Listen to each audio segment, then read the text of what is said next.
Loai. Just one thing. If you could do like not short sentences, but I need some time just to translate. So don't make All right. like paragraphs. So that Okay.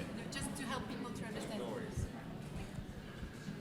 On va commencer. J'avais hâte de lui poser toutes ces questions et de le recevoir. Et vraiment, on est ravis que tu sois là avec nous. We are so happy that you are with us this evening. First question. How did you become Loai Al-Sharif, an influencer, an activist for peace? Comment es-tu devenu l'activiste, l'influenceur arabe pour la paix? Est-ce que tu peux nous raconter ton parcours? So, honestly, it was by coincidence. Par coïncidence. I didn't plan to be, how to say this, a peace activist. Il n'avait pas prévu d'être un activiste pour la paix. But I love history so much. And I remember when I lived with a Jewish family in Paris in 2010, my life really changed in terms of learning history from the source. Alors c'est un fan d'histoire et il se souvient qu'en 2010, quand il a habité à Paris avec une famille juive, il a commencé à comprendre et à baigner dans l'histoire et être au plus proche de tout ça. I came to France in 2010 to learn French. I ended up learning Hebrew. Il était arrivé pour apprendre à parler le français. En fait, il est reparti en ayant appris l'hébreu. And I fell in love with Hebrew language. And I always say it's because in Hebrew we say Biglal Hanivi'im, because of the prophets. You know, we as Muslims believe in the prophets of Israel, but we are not very connected to their background and heritage. And when you study La Bible, you will fall in love with Israel, with the people of Israel, and with the history. This is very important. Donc il est tombé amoureux de tout ce qui se passe, de tout le background en fait, et il a compris l'intégralité de tout, et c'est ça qui lui a permis de tomber amoureux, parce que ça fait une différence avec la religion musulmane, et là avec la religion juive et cette connexion, il a compris beaucoup de choses qui lui ont permis de tomber encore plus amoureux de tout ça. I remember when I was having conversation with Rachel, the mother that I stayed with in the homestay family. I told her that I hate, I'm sorry to say this, but that was like old Lu'ay. We are learned to hate Jews and Christians for the sake of God, you know. Al-hubbu fillah wal-bughdu fillah, unfortunately. Alors, il expliquait à Rachel, donc celle chez qui il vivait, qu'il avait été formaté pour détester les Juifs et les chrétiens. But now I only do al-hub fillah. I only love people for the sake of God. And I remember that Rachel told me that, Lu'ay, you know, in the Bible, God talked about the Egyptians so hard. But when it comes to dealing with them, he said, Lo tit'av mitzri ki ger hayita be'arzo. You should never abhor an Egyptian because you were foreigners in the land. God would never want you to hate. This really touched my heart. Alors il a été extrêmement touché sur le fait d'aimer l'autre. Alors je fais des raccourcis, hein, si vous ne comprenez pas, vous levez la main, mais en fait, on lui a transmis le fait que Dieu, chez nous, demandait à ce qu'on aime son prochain, à ce qu'on aime l'autre, alors que ce qu'il avait appris avant lui demandait de détester les chrétiens et les juifs. Et donc c'est ça qui l'a rempli de tout ce qu'il est aujourd'hui. So I felt that I can do something on social media. When I returned back to Jeddah, when I finished studying French, which ended up Hebrew. So when I went back to Saudi, I started to do some social media work related to teaching people languages and history. Donc quand il est reparti à Jeddah, donc en Arabie Saoudite, il s'est mis à fond dans les réseaux sociaux pour pouvoir transmettre aux gens tout ce qu'il avait appris. Alors il n'avait pas appris le français, il avait appris l'hébreu, mais surtout il s'était construit. Je rajoute, hein, je brode un peu. Mais So after that, 2017, I started to speak up about the history of Israel, the history of the Holy Land, and that was 3 years before the Abraham Accords. And then people started to say, who is this crazy guy who's stating false information to them? But to me, it's like true information. I remember the tweet that went viral in the Arab world and made a whirlwind. It was the tweet that said that Jerusalem is not the capital of Israel because Donald Trump said so. It's because Hanavi v'Hamelech David chose Jerusalem as the capital of Israel. Alors en 2017, il a commencé donc sur les réseaux sociaux à parler de tout ça, à parler de la terre promise, de Jérusalem, et il a expliqué que en fait Jérusalem, il a fait un tweet qui a été extrêmement viral en expliquant que Jérusalem n'était pas seulement la capitale d'Israël parce que c'était Donald Trump qui l'avait dit, mais parce que c'était le roi David. C'était le roi David qui l'avait dit bien avant. So this is how it all started. It was just by coincidence. And I want to say one important thing, Frank, very important. There is zero contradiction between me being a Muslim and a proud Muslim and also a good friend of Israel. Zero contradiction. Ça, j'ai un bonheur extrême à le traduire. Il n'y a aucune contradiction à être un musulman. Il est fier de sa religion et en même temps d'être lié et d'être un ami des Juifs. Because I have to finish this. Because you have Muslims, we name our children after Jewish prophets, but then we choose to say the only Jews in the world were the Jews that were not good to Prophet Muhammad or to other prophets. But we forget that, for example, Jesus was Jewish. Jesus was not only Jewish, he was really Jewish. and for example, First of all, he was Jewish. yeah, there is a verse in the gospel that his followers were saying, "Behold, a true Israelite with no deception." He was not only a Jew, he was an Israelite, a proud Israelite. So we are naming our children Dawood, Isa, Yunus, and I tell my friends, yeah. Go ahead. I tell my friends, you know who Yunus is? Yunus is a very special Jewish prophet. I tell you why. Anyone who tells you the Old Testament or the Hebrew Bible is only for the God of Israel, I say, pas correct. Because God sent Yonah, which means dove in Hebrew, to Nineveh to prove to the world that he is the God of Israel, of course, but he also wants mercy to other nations.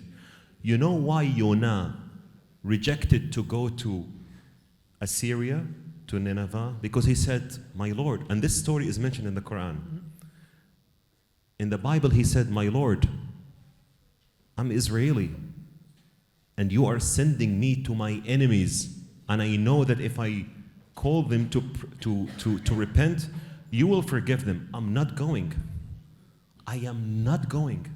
And he fled to the Mediterranean Sea, or Yam Hagadol in the Bible, and then God punished him with the whale.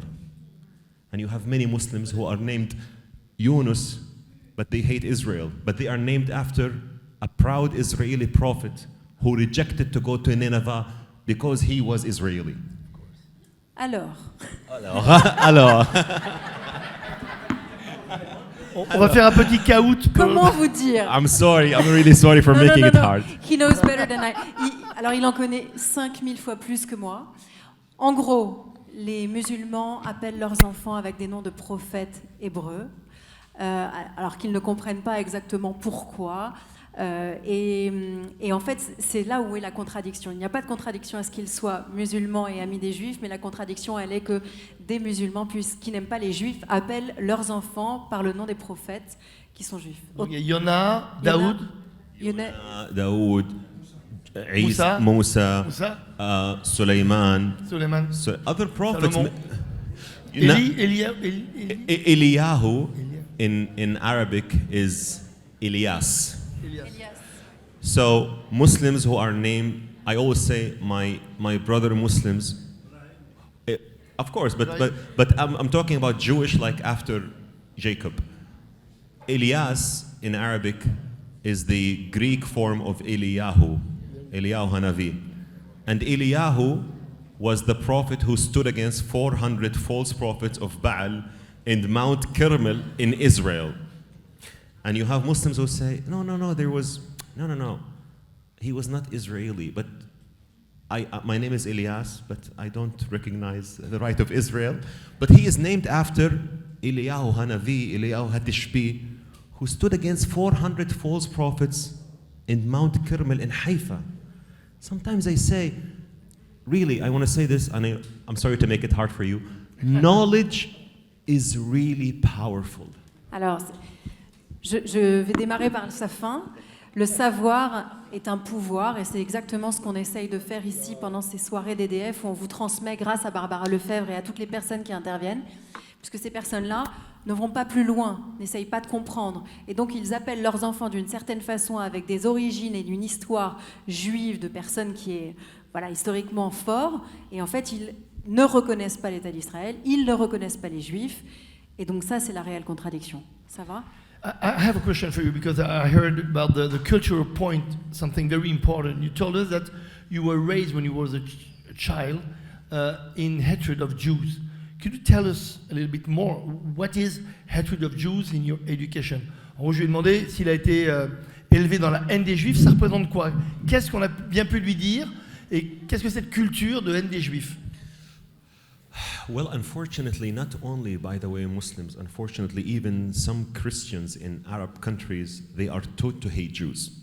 But of course, I remember that now, thank God, education in Saudi Arabia, the UAE is very improved, of course.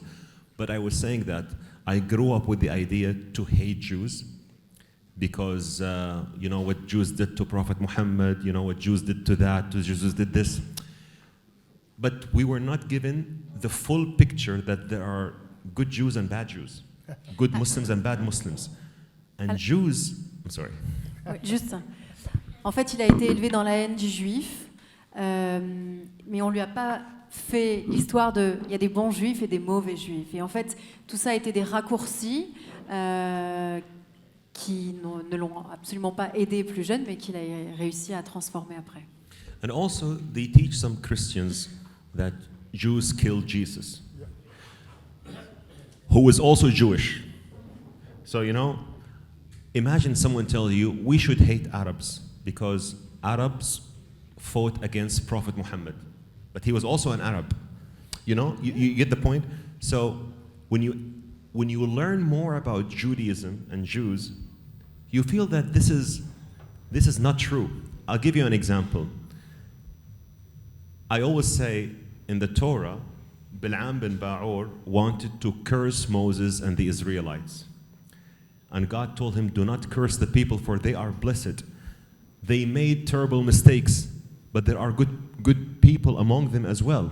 And Bil'am, when he wanted to curse, he said, Ma tovu ohalecha Yaakov, mishkinutecha Israel. How beautiful your tents, O Jacob, your dwelling places, O Israel. So with education, you will not hate. With lack of education, you will hate. Alors avec de l'éducation, tu ne détesteras pas. Et sans éducation, tu détesteras. Je ne rentrerai pas dans les détails. C'est un bon commandement, ça. Mais C'est un c'est bon commandement. exactement... Le 11e commandement, Charlotte vient de l'inventer ce soir. Non, mais en fait, voilà, avec de la culture et quand on creuse, on ne peut pas détester l'autre. And do you think that today there is still this kind of education of hatred of Jews with books, with video, with television, with your social network? What is the worst tool used in some Arabic countries to hate Jews? Je vais demander quels sont aujourd'hui les outils les plus terribles, les plus dangereux qui amènent les enfants à haïr les juifs, donc dans leur éducation. Est-ce que c'est plutôt des livres? Est-ce que c'est par la vidéo, par les réseaux sociaux ou la télévision? Of course there is, but it's our job to fight hate against all religions. But I take it especially against the Jews because I tell you why. Because as a Muslim, if you insult the Jews, you are indirectly insulting the heritage of the Jewish people. So, for example, for example, those who say, I give you an example. Not so many people know the word Jew, where does it come from? You know where does it come from? Exactly. It comes from Judea. Because when the land was partitioned, Joshua ben Nun gave this part of the land to Judah, the fourth son of Jacob. The name Jews was never used before 586 BCE. The people were called Israelites. But when the Babylonians captured the Israelites, when the Babylonians captured the Israelites, they told them, "Where are you guys from?" They said, "We are from Judea. We are the Jews." And then the world came to know where the word Jew. It's very important to educate people on these matters. Apprendre aux gens d'où vient l'origine des mots, et particulièrement le mot Jew en anglais, donc juif, ça vient de Judée. Avant ça, on les appelait les Israélites, c'est ça? Les Israélites. Et à partir du moment où on leur a demandé d'où ils venaient, ils disaient de Judée, donc c'est devenu les Jews. Donc en fait, à partir du moment où on se questionne, c'est toujours la même chose, hein, d'où ça vient. On ne peut pas critiquer ce genre de choses puisque tout s'explique. Et en critiquant les Juifs, Jews, on critique tout l'héritage qu'il y a derrière. Could you tell us, because you know how to speak Hebrew better than me. I don't speak Hebrew. I understand sometimes. You are a supporter of Israel, of Jewish people. But tell me and tell us, how many times have you come in Israel? Ephes. Combien de fois il est allé en Je vais Israël? demander combien de fois il connaît Israël, puisque il a été en Israël, puisque il défend Israël mieux que personne. Je vais demander combien de fois il y a été. Et donc Zero. Zéro. Times, yes. Donc, ce qui veut dire, juste, on peut être musulman, arabe, ne jamais être allé en Israël et défendre Israël et les Juifs. But inshallah, Be'ezrat Hashem, Il a dit Bezrat Hashem et sans accent. Hein. inshallah, Be'ezrat Hashem, I'm going to Israel very soon. But I know Israel by heart from the Bible and the archaeology. But inshallah, I will go there very soon, inshallah. Alors, il n'a jamais encore été en Israël. Il n'a jamais encore été en Israël, mais il connaît absolument tout d'un point de vue historique de la Bible et archéologiquement parlant. Et donc, il n'y a jamais été physiquement, mais il espère, Inch'Allah et Bezrat Hashem, qu'il y allait très vite. Inshallah. I always say this to my to my Israeli friends, with all due respect, even to my Israeli friends, with all due respect, they will never know how much I really love Israel. I tell you why, because I see Israel not a modern state. I see the history, I see the kings, I see the judges, I see the prophets, I see the Dead Sea Scrolls, I see the Torah, I see Joshua, I see Caleb, I see lots of things. I see things that not ordinary people would see. Even my mom, I love my mom so much. My mom, sometimes my mom, she tells me, "Why do you love Israel that much, so much?" I tell her, Mom, the Torah says, "Kaved et avicha ve'et immecha le'arichon yamecha al ha'adama asher Adonai Elohecha noten lach."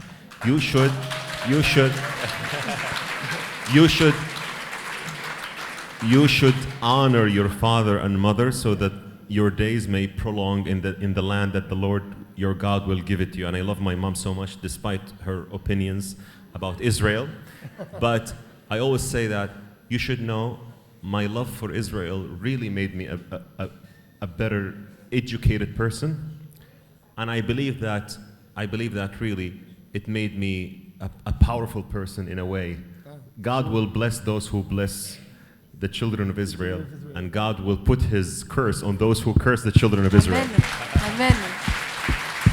Alors, n'ayant jamais visité Israël, personne ne pourra mesurer à quel point il aime Israël. Mais Israël, par son histoire, par ses prophètes, par la Torah, par tout ça, et vous avez vu à quel point il est érudit en cette chose-là, et c'est extrêmement impressionnant, very impressed. Et que, en fait, il est fier de ça, et ça fait de lui une meilleure personne. Et en fait, il a récité quelque chose qui dit qu'en fait, par rapport à ses parents, par rapport à sa mère, etc., il ne peut pas ne pas aimer les enfants d'Israël et Israël. Donc, Bravo, c'est magnifique, merveilleux. Bientôt, on va l'appeler Rav Al-Sharif si ça continue. Now we're gonna enter the main subject of today and about your mission. Advocating for peace, it's your job today. You are an influencer, very famous influencer, world famous, activist, influencer for peace. But of course we believe in peace. But I want to ask you one question. Peace with whom? En gros, on croit tous à la paix ici. On veut tous la paix. Mais la question que je lui pose, est-ce qu'il y croit? Mais surtout, avec qui peut-on faire la paix? Is it possible with Hamas? Possible with Palestinian people? Possible with the other Arabic countries? What are your vision about that? Okay, so I want to say something very important. I believe that peace is possible between those who want peace. So the Palestinian people are not Hamas, and Hamas are not the Palestinian people. This is very important. alors, juste, on peut faire la paix avec les gens qui veulent faire la paix, et il faut faire une distinction entre les Palestiniens et le Hamas. Et les deux ne sont pas forcément les mêmes.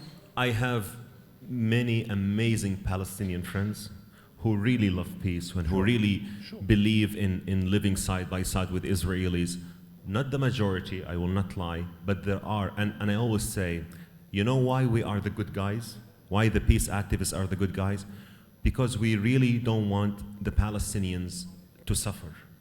Hamas wants the Palestinians and Israelis to suffer. Il y a évidemment une différence que l'on fait depuis le début, et il nous rejoint. Les Palestiniens ne veulent pas que les gens souffrent. Le Hamas veut faire souffrir tout le monde, les Israéliens, les Palestiniens, et donc c'est ce qu'on appelle... But there has to be a Palestinian leadership that would come out and say yes to live side by side with our Israeli neighbors. There has to be a recognition of the right of the people of Israel to exist. This is very important.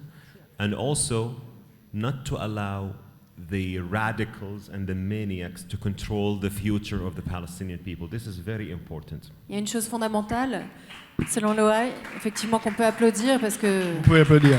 Allez-y. C'est qu'il faut qu'il y ait une autorité, je ne sais pas comment on peut l'appeler, palestinienne, qui se lève et qui reconnaisse l'État d'Israël et qui reconnaisse le fait de vivre avec les Israéliens juste à côté d'eux, pour pouvoir faire front par rapport au Hamas qui, du coup, est là et qui ne veut pas ça. And if you want to see a successful model of peace between Arabs and Israelis, come to Dubai and see. And I really hope that, inshallah, one day, with all Arab countries, there will be a genuine peace.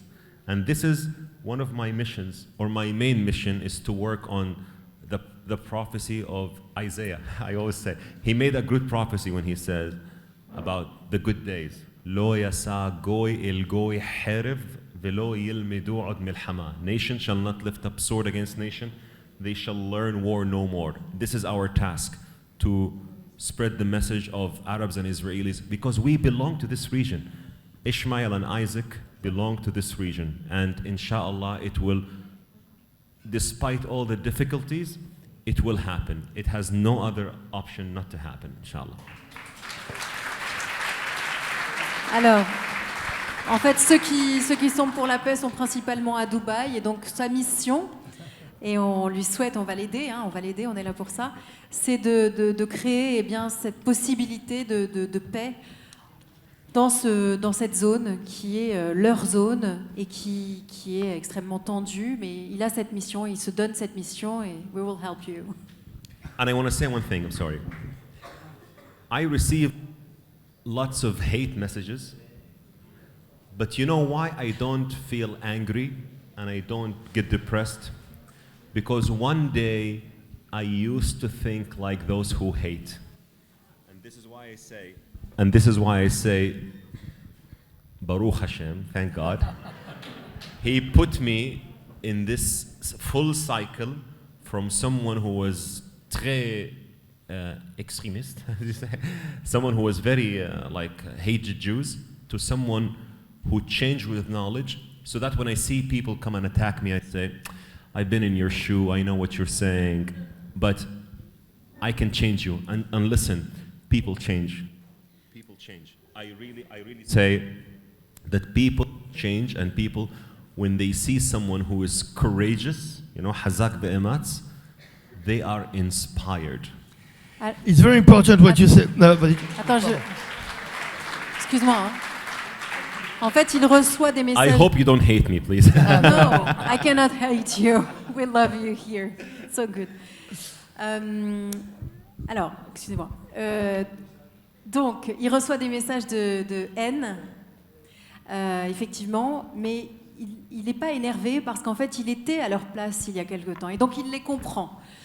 Et il sait qu'on peut changer les gens. Donc, sa mission, en fait, et je rajoute ça, mais la facilité que lui peut avoir là-dessus, c'est que, vu son statut, sa religion, ses origines et son histoire, comme lui a changé, il sait que les autres peuvent changer. Et donc ça nous donne de l'espoir. it's very important what you said. Pour encore applaudir ça. For 7th of October, we make some events like that to encourage people and how to answer. And how to answer outside where you're living, when you're working, and also how you answer here. And for the beginning, we encourage people not to answer to the insults.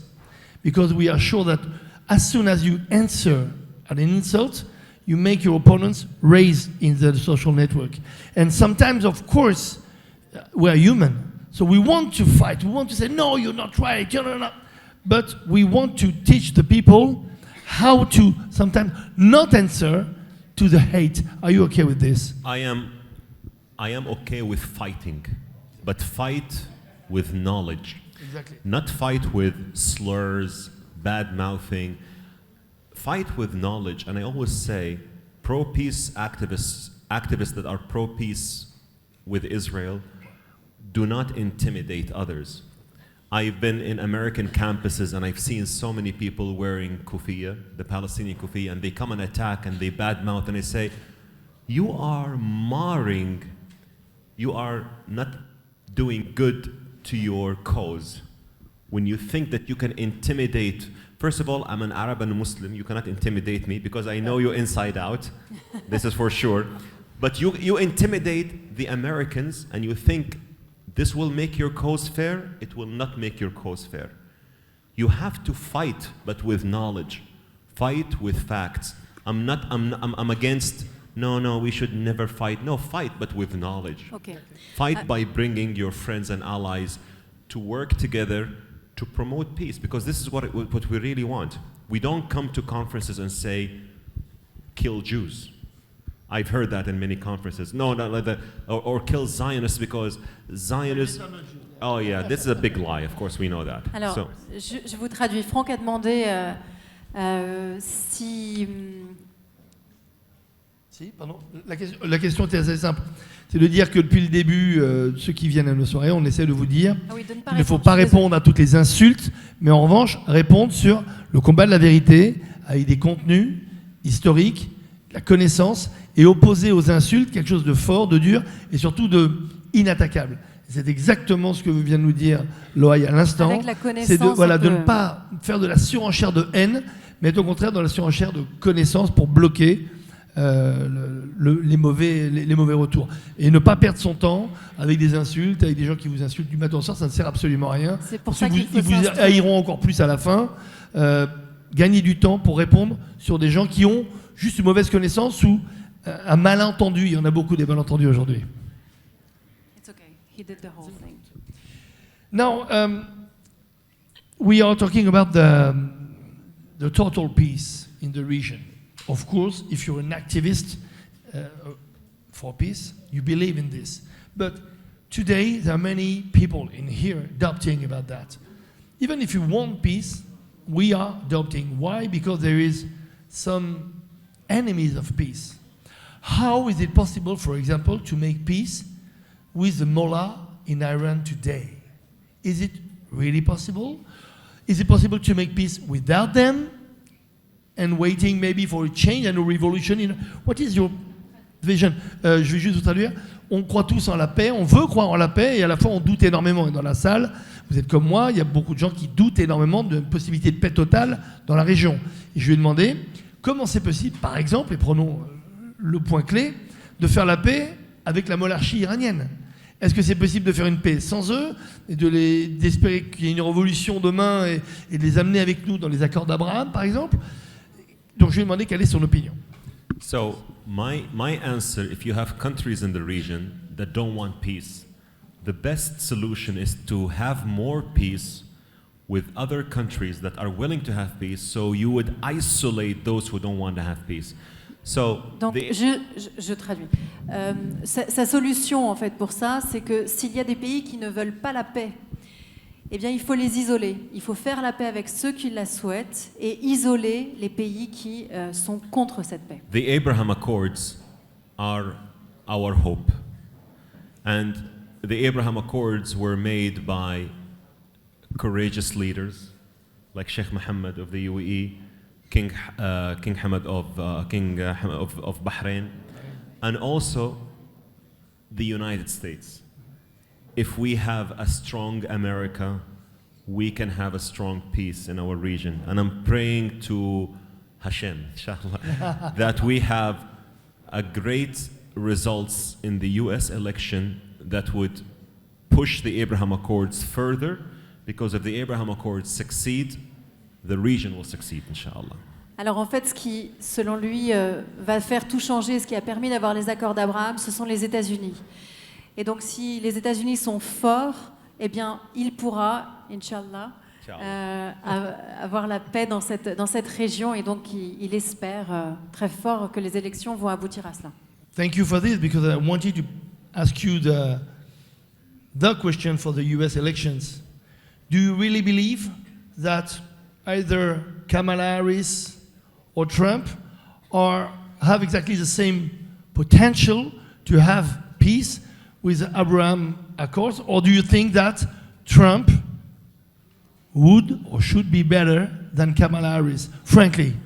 Je vais demander, est-ce que franchement, aujourd'hui, avec les élections américaines, est-ce que ça revient au même finalement d'avoir Trump ou Kamala Harris, ou alors est-ce que vraiment Trump est nécessaire pour aller au bout de ces accords? Et est-ce qu'il y a peut-être un danger de paix si Kamala Harris gagne? Franchement.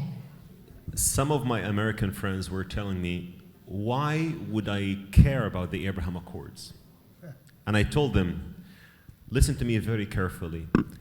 If our region, the Middle East, is fixed, inshallah, many of your internal problems will be fixed.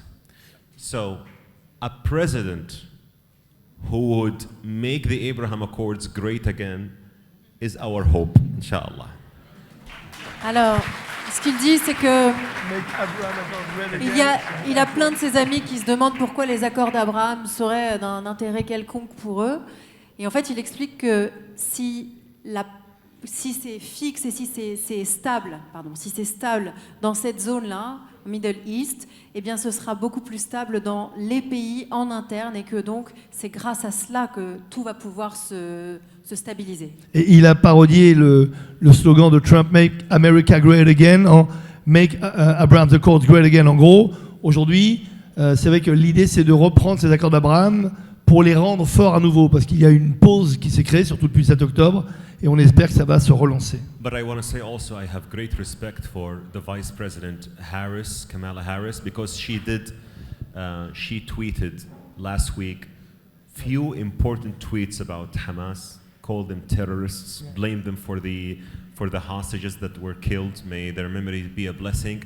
So I believe she's also doing great, but we really want someone to push the Abraham Accords further. Just imagine. Just let me Okay. translate. En fait, il voulait juste saluer les tweets qu'a fait Kamala Harris la semaine dernière en nommant le Hamas de terroriste. Et donc ça, c'est à souligner et à saluer. Et il veut vraiment qu'en fait, on arrive à quelque chose qui pousse les accords d'Abraham encore plus loin. Just imagine with me, you wake up in Abu Dhabi, travel to Bahreïn. Bahrain, and then take the next flight to Tel Aviv. Inch'Allah. Inshallah, attend some invention conferences, end the night with a dinner in Riyadh, and then fly to Cairo, and then go to Amman, and then to Abu Dhabi. You know the possibilities of the region coming together? We will beat Europe.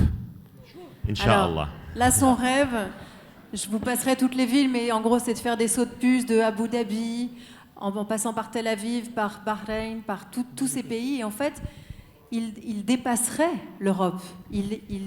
En fait, ce serait leur force. C'est un rêve. But do you think that Europe and maybe the other countries are afraid of having peace in this region because of that?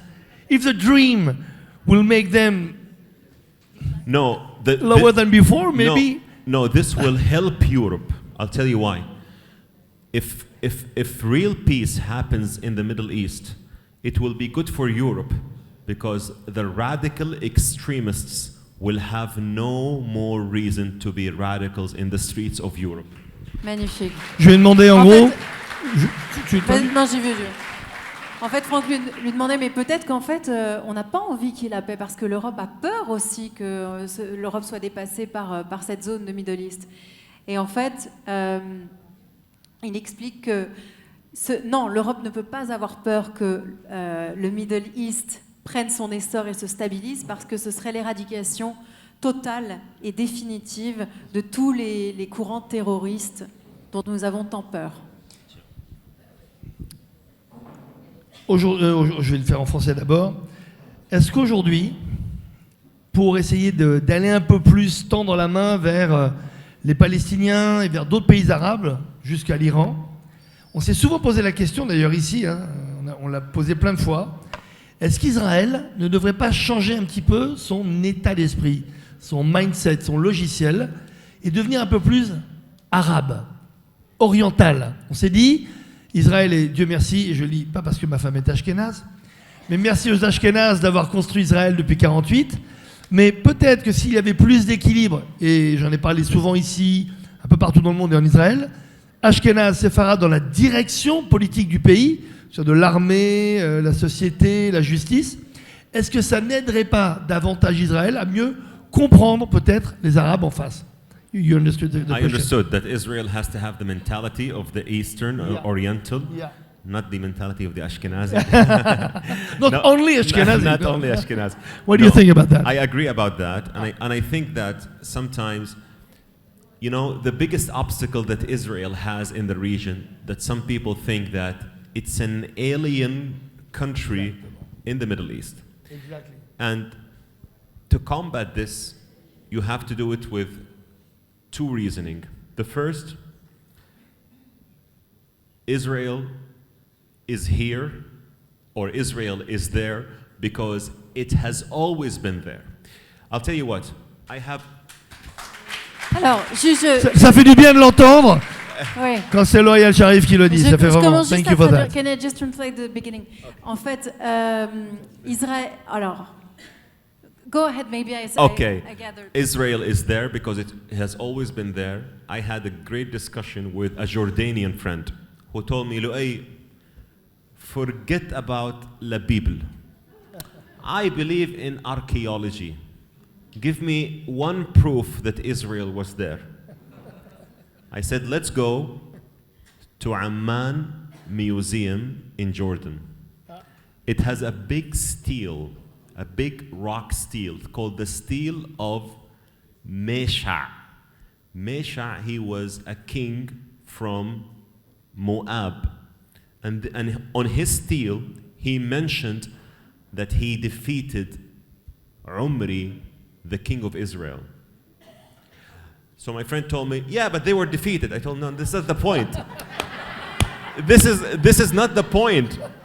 The point is, there was Israel 3,000 years ago. That is the point. Alors, donc en réponse à la question de Franck, il nous dit que, en fait, effectivement, il ne faut pas se comporter en ashkénaze et en différent par rapport à ce qui se passe. Ben, je suis obligée de le dire, c'est comme ça qu'il l'a dit. En état différent dans cette zone. Et en plus, quand un de ses amis lui le challenge sur le fait que prouve-moi que l'État d'Israël était déjà là avant. Et il y a une pierre, c'est ça, sur laquelle est noté qu'il y a 3000 ans, eh bien... Au musée d'Amman en Jordanie, en plus. Pardon, au musée d'Amman en Jordanie, qui montre que le roi avait combattu avec le roi d'Israël 3000 ans, il y a 3000 ans. Donc en fait, déjà ça, c'est la preuve. Donc, alors, son ami lui a juste dit, ah, tu vois, on les a battus. Il dit, non, mais c'est pas ça le problème. Il essaie de dire, on les a battus, mais parce qu'ils étaient là. Donc c'est la preuve absolue qu'Israël était là depuis très longtemps. It's called the Stele of Mesha. You can read about it online. Yeah, and also there are other archaeological proofs, but the Israeli mentality that has to change is that they need to say that continuously that we are indigenous to the region, just like Arabs are indigenous to the Arab countries, the Jews are indigenous to Judea. This is very important. En fait, les Juifs ont toute la légitimité puisque l'État d'Israël, Israël était là-bas, les origines sont là-bas, donc il y a absolument besoin de le ressasser, de le redire, de communiquer là-dessus pour qu'il n'y ait aucun, je rajoute, de complexe en fait, de nouvel État ou que de non-justification. Non, on était là et c'est notre terre. One last thing I will say, but please, my Israeli friends, don't take it hard, because sometimes I meet many Israelis and they say, Lu'ay, I don't want to talk about the Bible all the time. I tell them, listen, I don't want you to be super religious fanatic, but at least be proud of your heritage. You cannot just say, I'll give you an example. I was in Expo Dubai, and the Israeli pavilion was beautiful, but no soul. Because if I'm someone from the Arab world who wanted to visit the Israeli pavilion, I want to see the story of Israel. At least show me the story of who Israel was, who this nation was. Why are you so attached to the land? No, we want to show high-tech technology. This is great, but your heritage. So, for example, if I'm a Muslim and I tell you, don't tell me anything about, I don't want to talk about Mecca or I don't talk about the Prophet Muhammad, then are you a Muslim, you know? So, I'm not saying be super extreme religious, but at least traditional. This is very important. Alors, il nous conseille de pas forcément être extrêmement religieux, mais d'être traditionnaliste et de savoir de quoi on parle et de savoir mettre en avant l'ADN de notre histoire et d'où on vient et de pouvoir l'expliquer pour que, voilà, l'expliquer et être capable de l'expliquer aux autres aussi. En fait, faire un équilibre, balance, entre la modernité d'Israël sur bien sûr, le digital, le start-up country, toute cette intelligence incroyable, et aussi de revenir un petit peu en arrière pour montrer tout ce qui s'est passé il y a plus de 3000 ans. Et en fait, c'est ça, la beauté d'Israël, et il a totalement raison. Mais ce qui est extraordinaire, c'est qu'il nous remet en fait les idées en place. Thank you for that. Parce qu'il nous explique comment vendre Israël. Et c'est vrai que parfois, et je l'ai souvent dit, et pas que là-dessus, je vous l'ai dit pratiquement chaque soirée, on est très mauvais vendeurs et d'Israël et du judaïsme. Depuis des années. On est mauvais. On dit qu'on est les meilleurs vendeurs du monde, mais on ne sait pas se vendre nous-mêmes. Et il a raison.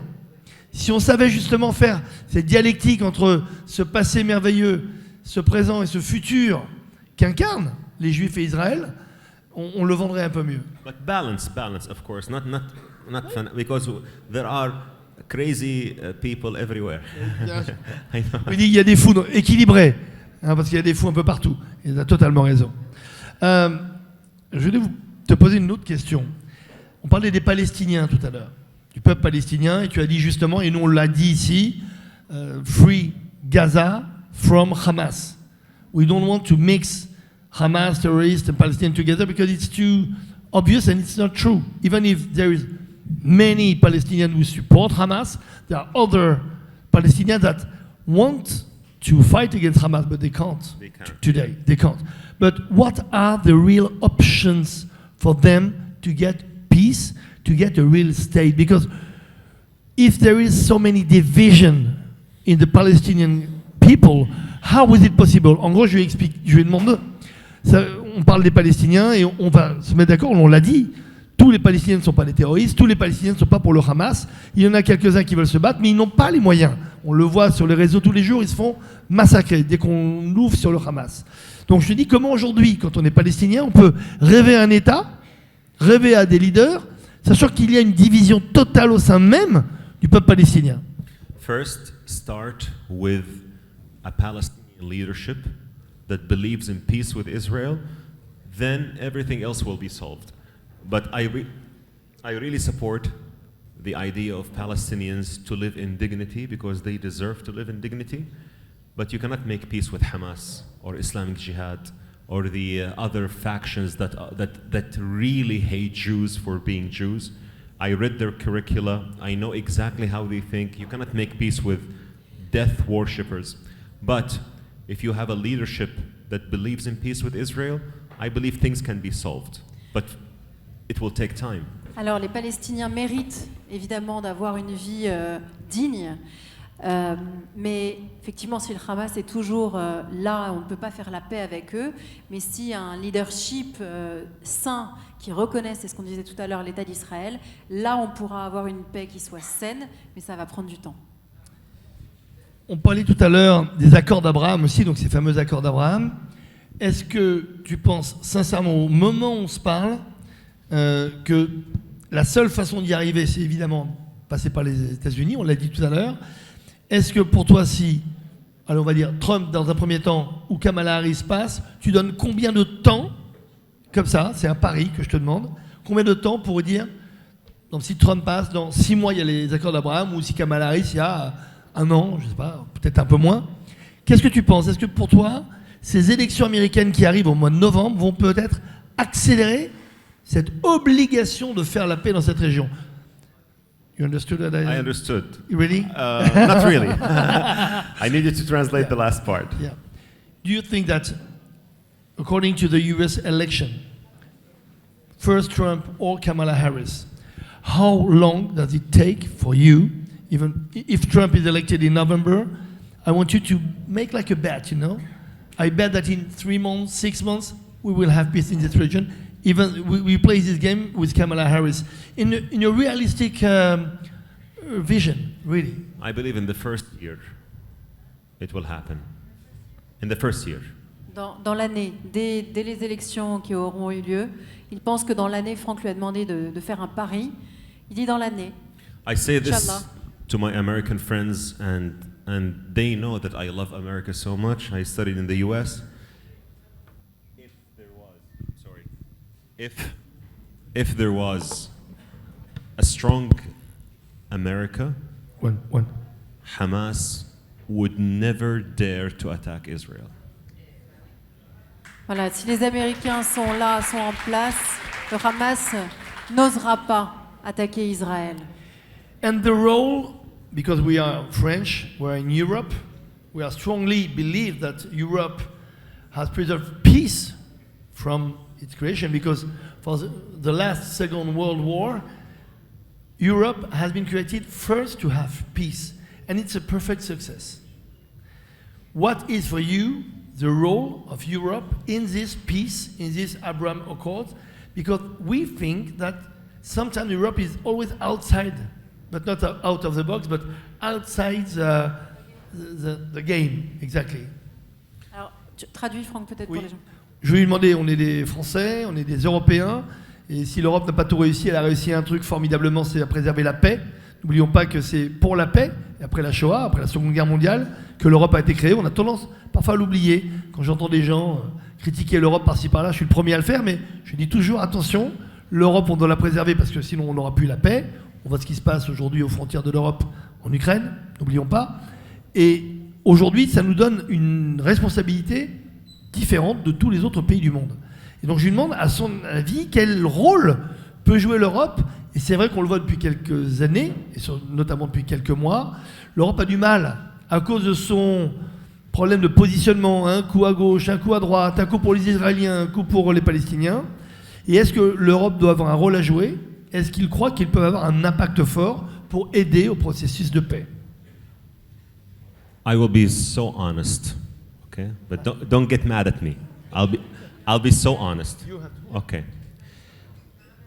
The role of Europe that can and has to play is that Europe has to know you should never give freedom of speech to those who don't believe in peace.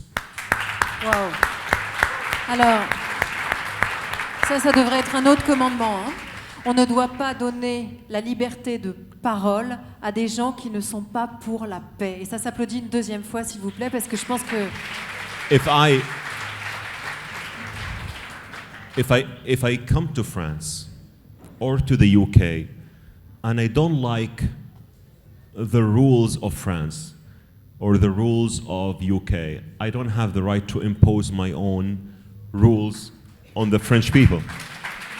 Si on vient, il donne l'exemple que si on arrive en France ou au Royaume-Uni et qu'on n'aime pas les règles qui se sont instaurées de façon ancestrale dans ces pays, on n'a pas à les critiquer, on n'a pas à les remettre en question. And Sheikh Abdullah, the foreign minister of the UAE, once said, there will come a day where, because of the lack of decision making in Europe, you will have extremists who will come out and they use your own tools against your own countries, and then, because you didn't listen to those who know, you will pay the price and we will pay the price.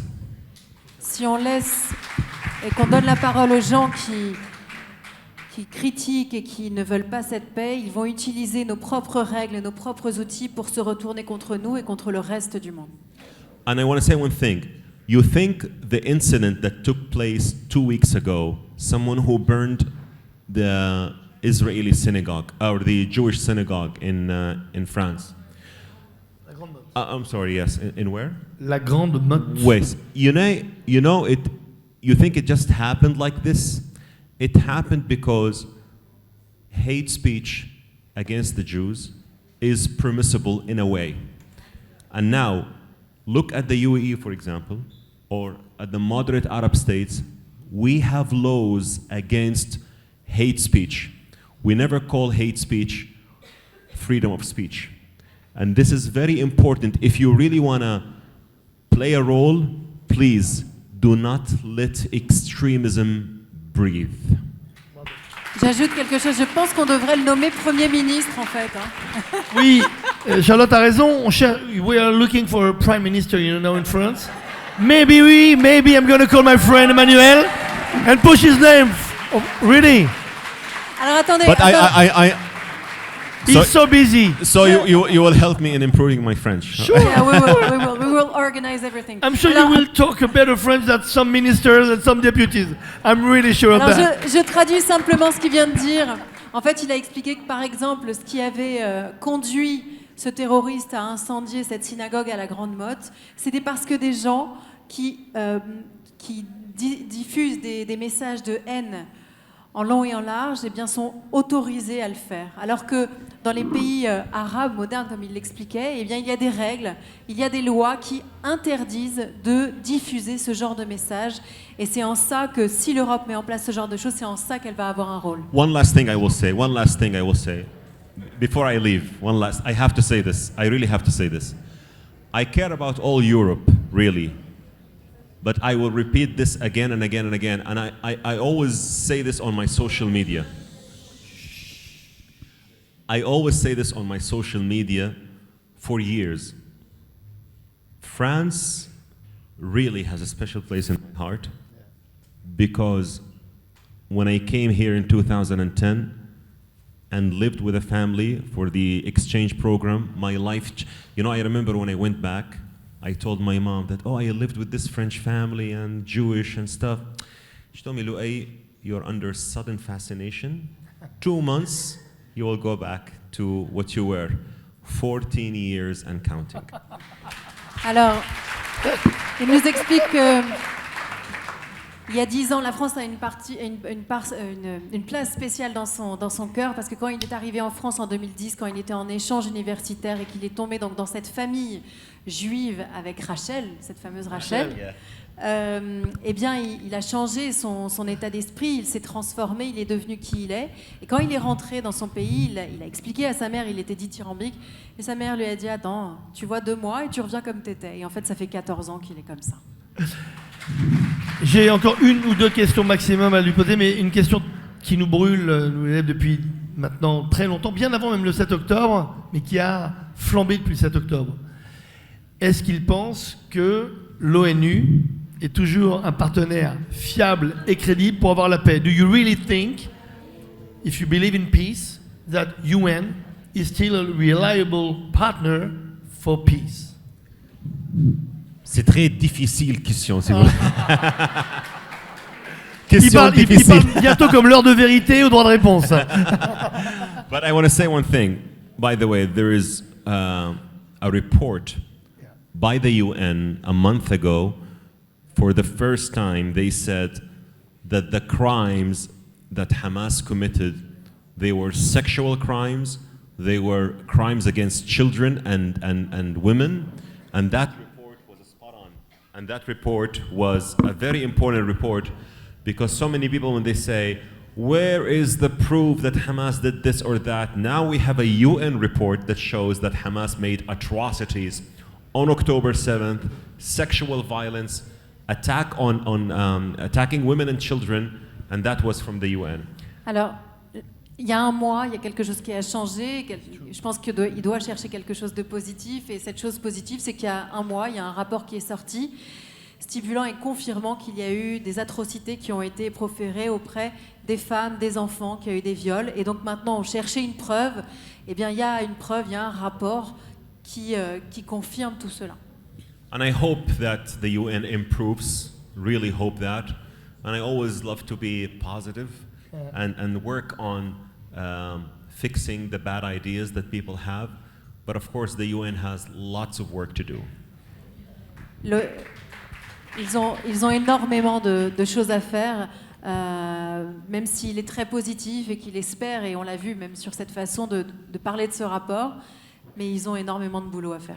L'UNRWA, notamment, l'UNRWA, a finalement admis que 9 de ses membres ont participé de façon active, non pas à l'environnement et à l'aide, au massacre du 7 octobre.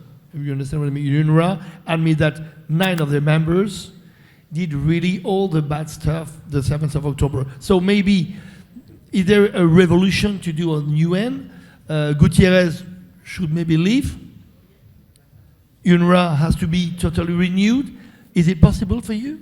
Yeah, UNRWA has to, how to say this, fundamentally change their education. This is very important. Their education is terrible. And I've read so many of their documents that they teach about the Jews. Terrible. You would never feel that there is hope, but if they fundamentally change, there can be hope. Donc sur l'UNRWA, s'ils changent fondamentalement l'éducation, tout ce qui est à la source, ça peut changer, mais si et seulement si. Ma dernière question, pour les plus jeunes d'entre vous, il y a des jeunes, hein, vous en faites pas, il y a des très jeunes même. J'ai vu quelques gamins de 12-13 ans qui sont là. Est-ce qu'ils peuvent lever la main d'ailleurs? 12-13 ans, voilà. Patrick, Laurent. Non, les vrais. Est-ce que vous pouvez vous lever? On peut les applaudir. Parce que ça fait 2 fois. Voilà, bravo, dites-leur bravo. Voilà, ça fait plusieurs fois qu'ils viennent nous voir. Et moi, j'aimerais qu'on s'adresse à eux. Comment devient-on un futur petit Lohaï Al-Sharif, activiste et influenceur pour la paix? How, when you're a child, is it possible to become like you, a new and future Lohaï Al-Sharif, a new future activist and for peace? Hopefully better than Luay al-Sharif. Hopefully they become better. Meilleur que Lohaï Al-Sharif. You have to be strong and courageous. Fort et courageux. Or in Hebrew, hazak be'ematz, you know. Razak. Alors, avant de passer aux 2 questions, déjà, je voudrais qu'on applaudisse vraiment très fort. Levez-vous, s'il vous plaît, levez-vous. Levez-vous. Et oui. Ouais. Et j'aimerais qu'il y ait 1 ou 2 questions de la salle. Bob, tu veux? On a la chance d'avoir avec nous Bob Asbara. Bob Asbara is a very famous Belgian influencer. Very nice to meet you. Bob, est-ce que tu as une question à poser à notre ami Lohaï? Plusieurs même. So hi Lohaï, very nice to meet you. Thank you so much. A real Very pleasure. honored. It was a great talk. And, first, I'm super impressed by your knowledge, of course, but most importantly, we can see you have such a good heart, and I think that's. I hope. No, you do. Ouais. Okay, so I'll first speak in French. La question que je voudrais lui poser et de savoir, c'est que les pays du Golfe ont longtemps été pas des alliés d'Israël, et je voudrais comprendre qu'est-ce qui d'un coup a changé et a pu amener aux accords d'Abraham. Alors je ne parlerai pas trop des accords d'Abraham parce que ce sera le sujet d'après, je ne vais pas donner les réponses du quiz. But what I want to understand is that what did you think pushed the Gulf states like Saudi Arabia or the UAE to make peace with Israel? Do you think it has anything to do with maybe the complacent attitude of the Obama administration back then towards the Iranian regime, or do you see other reasons for that? First of all, Saudi Arabia did not make peace with No, Israel. not yet, but we know they're just Yet. behind, right? Yet. But I believe that people have to know that eventually, all the countries in the region should come together. And this would happen sooner or later, I believe so. And one thing I didn't mention with Frank, it's because the UAE has peace with Israel. Many of the aid that the UAE sends to Gaza is possible. Many of the aid that the UAE sends to the Gazans is possible because the UAE has peace with Israel. Because you have to have close coordination with Israel. I believe it's part of the belief system of the Gulf countries that eventually all the countries in the region should come in peace and work together to have our region strong. En fait, c'est l'association de tous ces pays qui rend possible en fait l'apport d'aide à Gaza. C'est grâce au fait que les Émirats arabes unis et les pays du Golfe sont en paix avec Israël, qui permet donc de passer tous ces vides. Donc en fait, il faut que tout le monde puisse se rassembler et se coordonner pour que ça puisse être stable. C'est ce qu'on disait tout à l'heure. Je suis d'accord. Tu es d'accord? Donc de ce qu'il dit, apparemment, c'est plus basé aux valeurs de ces pays plutôt qu'à un intérêt stratégique. Ma prochaine question que je voudrais lui poser, c'est lui demander, je comprends qu'au niveau du leadership de ces pays, il y a un réel intérêt de faire la paix avec Israël, mais qu'est-ce qu'il en est de la population? So, from what I understand from you, you're saying it's more of a value of a belief system that does that rather than strategic interest. So I understand that at the leadership level, there's some will to make peace with Israel, or at least normalization with Israel. What about the population itself? For example, population of Saudi Arabia that you know well. Are the people also willing to make peace? Do they want to make peace? Or is it just something that is shared at a higher level and the people don't share that? I know it's a tough question, but I'm not one for easy questions, I'm sorry. Yeah, it's a tough question because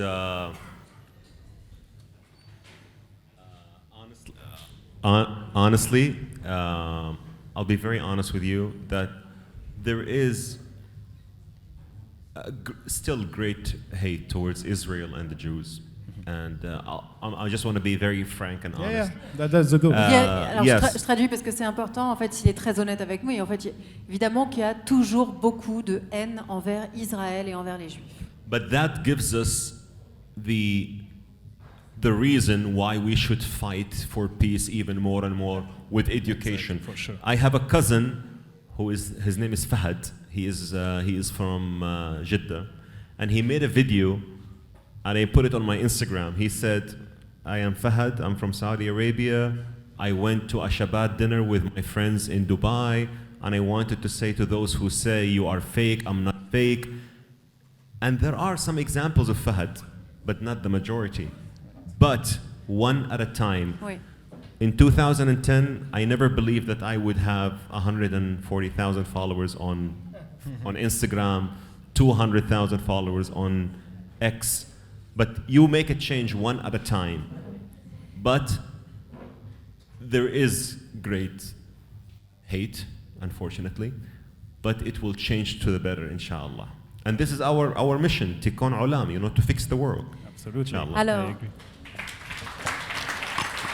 l'éducation, on en revient à l'éducation, à la Genèse, à tout ce qu'on essaye de faire tous ensemble. Il donnait l'exemple de son cousin qui habite à Jeddah et qui a mis sur les réseaux sociaux, qui a expliqué qu'en fait il avait assisté à un Shabbat à Dubaï et que c'était magique et que c'était super. Donc il y a des gens comme ça qui petit à petit mettent leur pierre comme ça, qui fait changer le monde.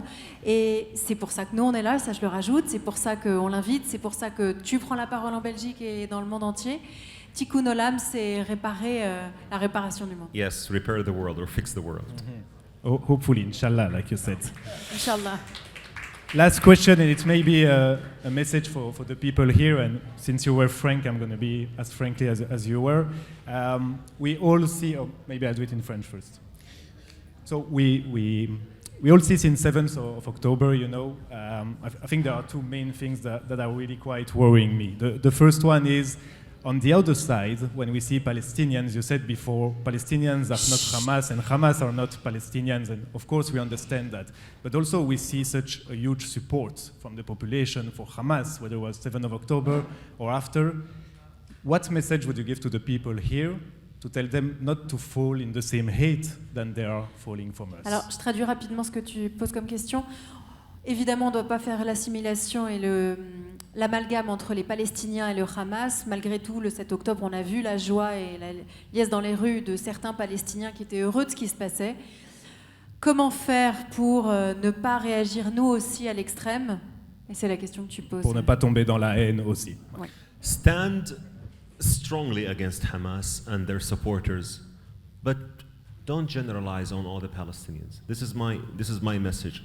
So I stand strenuously against Hamas and the Islamic Jihad, the faction in Gaza, and the other groups as well. But I would never say all the Palestinians, because the bad guys are saying all Israelis, but we are not the bad guys to say all Palestinians. Very Donc, important. de la mesure et ne pas faire de généralisation pour pas tomber comme eux dans le terrorisme et dans la terreur avec les généralisations qui tuent tout le monde finalement. Okay, thank you. One very last question, very practical about Saudi Arabia, since you said, like you said before, we haven't made peace yet. We know it might be on the way. We will see the result of the US elections as well.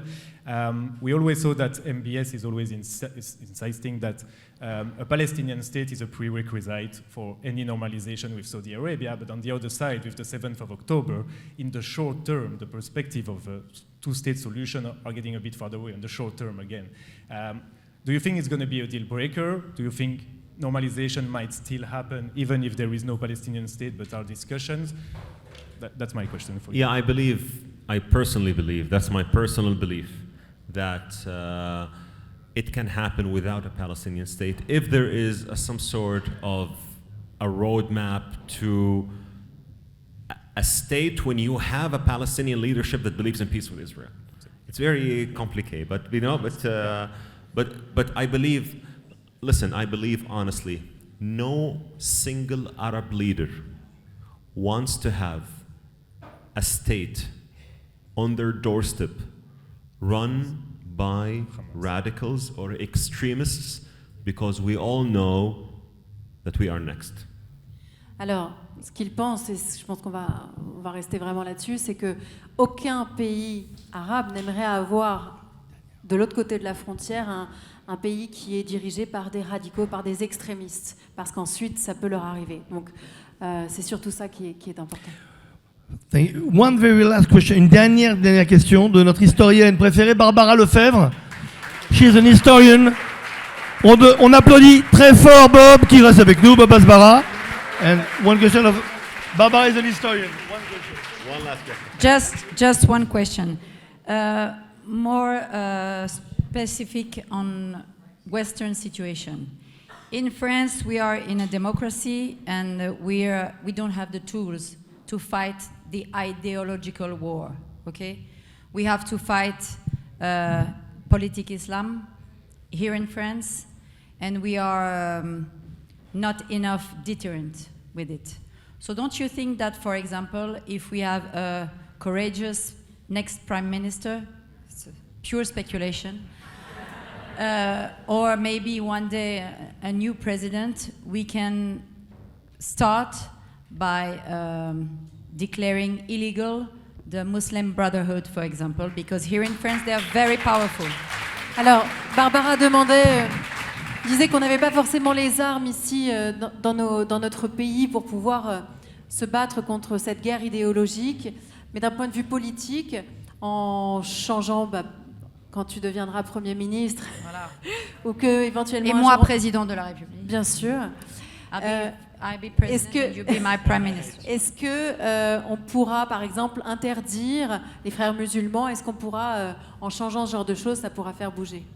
One of the reasons why the UAE is prosperous and safe and thriving is that it's one of the countries that banned the Muslim Brotherhood, and also some other Arab states as well, they banned them, and no one knows they're evil just like us. There's a big difference entre radical Islam and normal Islam. Like a Muslim who is spiritual, who goes to Mecca, who prays, who fasts Ramadan, that is not a problem. But a Muslim who wants to impose his own beliefs on the society and fight against the society with the freedom that the society gave him, grand problème. But you know that the problem in France is that the members of Muslim Brotherhood are in the high level of universities, sometimes in ministries. But you sometimes can En fait, make it- juste une seconde. Il y a une différence entre l'islam et l'islamisme radical. Islamism, yes. Et donc, en fait, c'est ça, l'islam ne pose pas de problème. C'est quand on essaye d'imposer à l'autre sa religion et toutes les pratiques que ça commence à poser un problème. Et ce que disait Barbara, c'est qu'en fait, maintenant, il y a même des frères musulmans qui sont en haut de la hiérarchie de grandes universités et qui ont des postes très importants. and CEO of great firm in France. So this is my answer that not so many French people like, but I say it out loud. I respect democracy so much. But even with democracy, you have to understand that freedom of speech has to be different from hate speech or ideological speeches that would change. I always tell my friends, when I speak to some of them, that they say, France is bad, France is this, and they complain about France. And they want to dramatically change France. I say, then why are you in France? Very simple. If you hate it that much, then leave. En fait, il y a une vraie différence. On reparle C'est pas bien ça. On reparle de l'interdiction potentielle. Il y a la liberté d'expression, mais il faut interdire ces discours de haine qui viennent faire peur et qui viennent stimuler ces terroristes qui font ce genre de choses. Donc. Et merci d'avoir dit ça, parce que cette phrase, c'est vrai que pendant très longtemps, nous-mêmes, on était un peu choqués. Mais quand... Pas Barbara, je sais, on en a parlé tellement de fois au GG à l'époque. Mais quand l'OAI le dit, tout d'un coup, on est détendu, non ? On est tendu. Et ça paraît logique. Donc c'est incroyable. Pourquoi quand Loïc dit la France, tu l'aimes ou tu la quittes, on dit mais il a raison, c'est normal. Pourquoi que quelqu'un d'autre le dit, ou de droite, non, de droite n'existe plus, d'extrême droite, ou de gauche, extrême gauche, ou d'ailleurs, on dit c'est un scandale, c'est du racisme. Ça, merci, parce que ça nous fait vraiment réfléchir.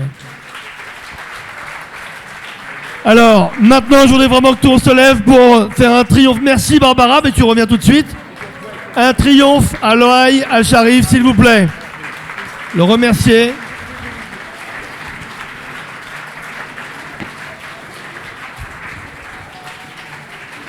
Et je vais lui offrir une carte d'ambassadeur de DDF. You're a DDF ambassador now. Avant qu'il soit ambassadeur de l'ONU, peut-être un jour même ambassadeur d'Israël, ce serait une fierté. It would be a pleasure for you to be an Israeli ambassador. Inch'Allah. Merci beaucoup. Merci. Inshallah. I will. Inshallah. Thank you so much. Thank you. On enchaîne. Vas-y. Merci beaucoup. Rasseyez-vous, c'est pas fini, hein? Yeah, to the toilet. S'il vous plaît. La soirée est pas finie du tout. Elle n'est pas terminée. N'oubliez pas, il y a un quiz avec, Il y a un quiz avec des très jolis une lots. revue de presse avec des choses très importantes à vous dire, surtout pour l'anniversaire funeste du 7 octobre. Donc on reprend tout de suite. S'il vous plaît, vous pouvez vous rasseoir? La soirée est loin d'être terminée. Enfin, loin d'être terminée, j'exagère. Asseyez-vous, s'il vous plaît. Même chez nous, on n'est pas très bien élevés. S'il vous plaît. Alors, ceux qui décident de partir le font en silence, par respect pour ceux qui restent. Merci beaucoup. Alors, en attendant de faire le quiz, on organise des soirées. S'il vous plaît, est-ce que vous pouvez dire à votre voisin de se taire? Voilà, vous regardez votre voisin, vous lui dites tais-toi. En fait, on a besoin de vous. Je le disais, on ne demande jamais d'argent, on fait comme on peut, on organise des soirées dès que possible. On fait de notre mieux pour pouvoir vous nourrir intellectuellement, vous éduquer, comme le disait Loïc.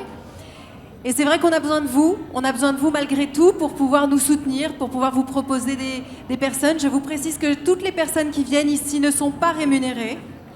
Contrairement à d'autres organisations qui peuvent le faire, nous on y tient profondément. S'il vous plaît, le mariage c'est à l'étage. Voilà, merci beaucoup. Donc on a... Tiens, on peut déplacer la... Ah oui, ici, pardon. Vous avez un QR code. Si vous aviez la générosité, la gentillesse de pouvoir participer, ce serait merveilleux. Si vous ne le pouvez pas, c'est pas très grave. On ne sait pas demander de l'argent, on ne sait pas comment on fait. Je ne sais pas comment faire, à part pour demander à mon mari de m'acheter une très jolie Magen David là-bas chez Eva, mais sinon je ne sais pas faire.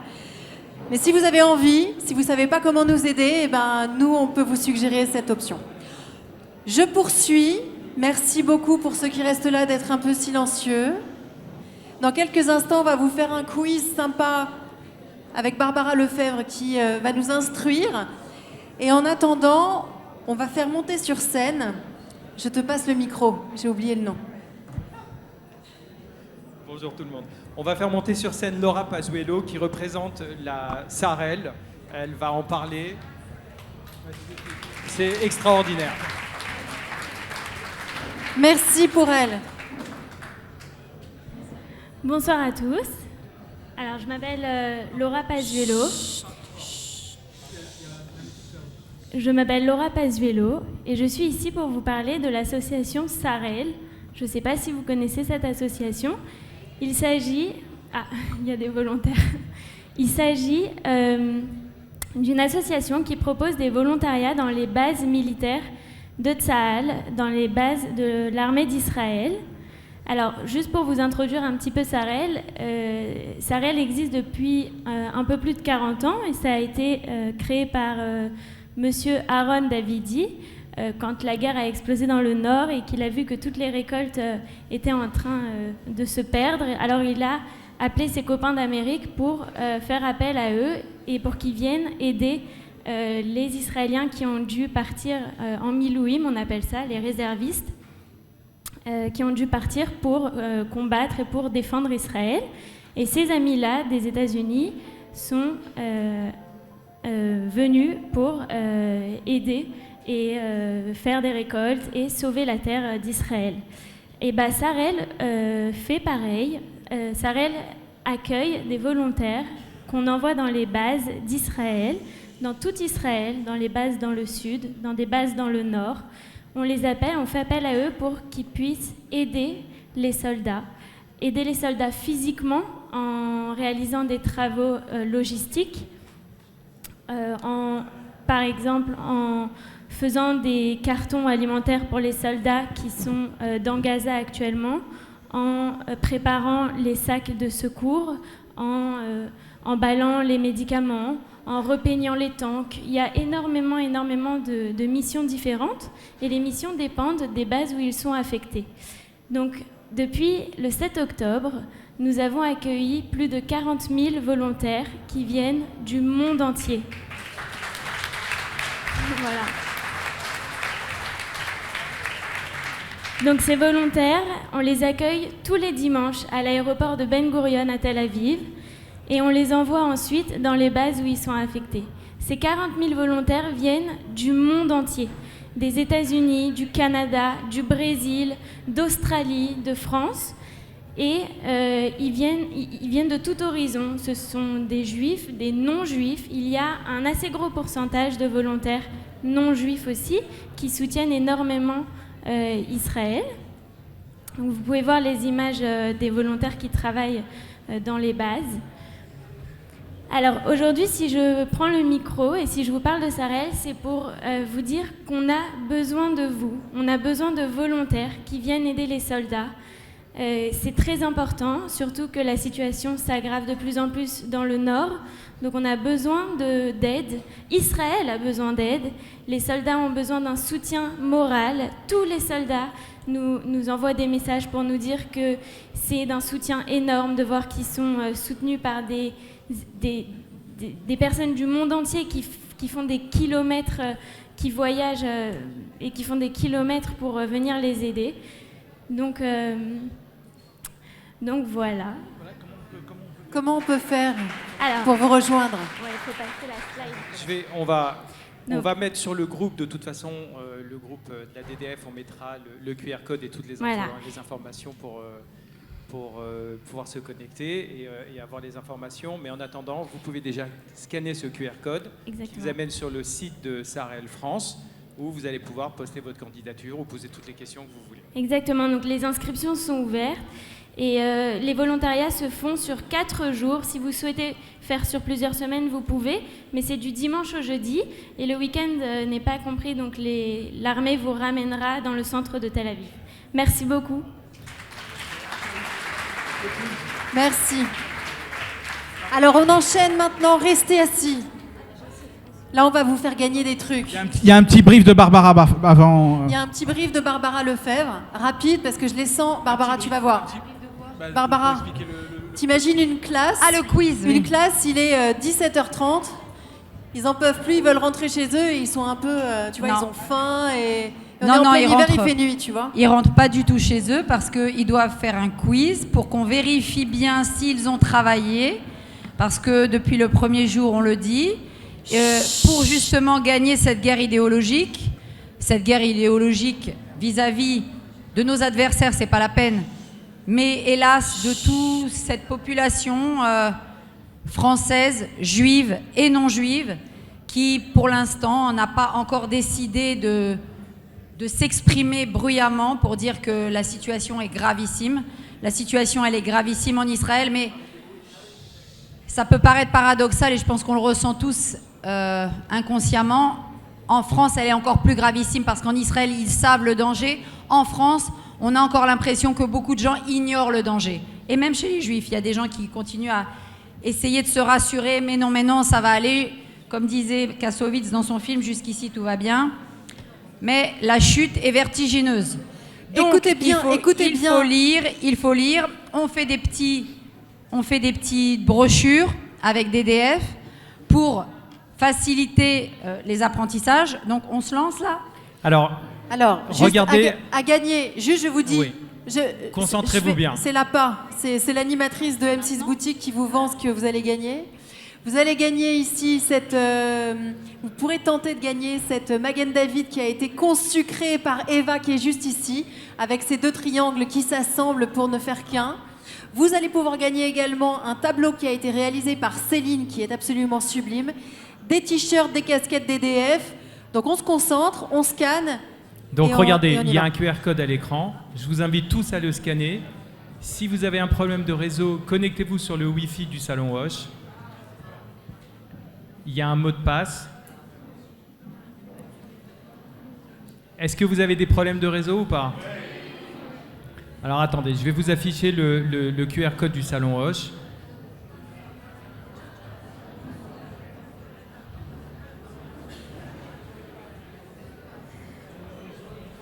Un peu de silence, non? Le quiz de ce soir porte sur les accords de paix entre Israël, les pays arabes, Voilà. Israël, les Palestiniens. Regardez en bas à gauche, il y a le mot de passe, Hoche 75008. Donc Hoche en minuscule 75008. Et je vous invite à scanner le QR code. Pour l'instant, il n'y a que 59 personnes de connectées, donc il en faut au moins une centaine. Donc vous avez ce tableau de Céline a gagné, on peut l'applaudir s'il vous plaît, parce que vous voyez ici le tableau, hop, je vous le montre.